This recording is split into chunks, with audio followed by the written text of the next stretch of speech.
guys, it's Sidney and Alex here. Hello. Today we're going to show you how to make Delta-8 infused lollipops that are all sugar-free. Today we are using Delta-8 Distillate because it is very transparent. It'll keep our isomalt looking crystal clear. We're going to pair that with Simi isomalt tiles. It is a pre-cooked, sugar-free hard candy that all you have to do is melt it, and it makes it really easy to make hard candies and lollipops. It is really important what kind of flavoring you use in the isomalt. So we're using an oil-based flavoring today, and that's going to just further keep it really crystal clear, and we chose apple for these. We're going to be using a 2-inch lollipop silicone mold from simicakes.com. So we're going to take the isomalt and melt it in the microwave in a silicone bowl for 30 seconds and then 15-second intervals until it's liquid. Because this has already been tempered, so all we have to do is melt.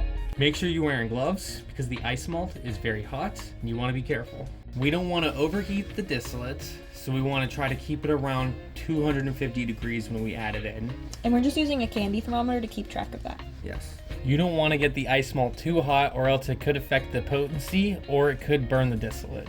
Now it's important to add any flavor and color into the isomalt before you infuse it, right? Yes. And we are adding in 20 drops of apple flavoring. Yeah, and this would be the point where you add in color too, so you can use a water-based airbrush color or a powdered color for this, just not gel colors. We're gonna leave this clear because we're adding a pattern inside instead. We made sure to use a color that was clear so it didn't affect the isomalt color. So this is the point where we want to infuse in our distillate, and Alex actually taught me a really interesting trick to help it come out of the syringe easier. You have to heat it up, right? Yes, you can either heat it up with a blow dryer. In our case, we used a heat gun today, and definitely wear some gloves with it because the distillate syringe is made of glass and it can get very hot. So you don't want to heat it up too much because it can get too liquidy. So just a little bit. Just a little bit to where the bubble in the syringe, because there's always usually a little air pocket in the syringe, just enough to where it starts moving back and forth, as you tilt it. Perfect. We're going to make sure that that's mixed in really well, and then in the meantime, we're going to get our pattern ready. This is an edible cello sheet, so we're just putting a cut into the corner and then peeling off the plastic backing that it comes on. And then I like to use a paper punch, so Alex is just taking that paper punch to cut out circles that are going to fit exactly inside that 2-inch lollipop.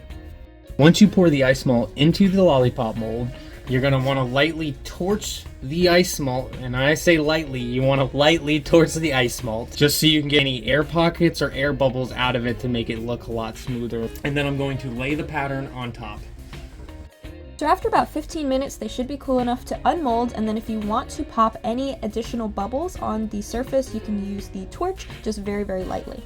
Also, you want to do it to smooth out the edges or any corners in case you do a square lollipop mold or in case you have any rough edges. And then we just dip the lollipop sticks in a little more isomalt to attach them to the back, and voila, you have your finished infused Delta-8 lollipops that are also sugar-free.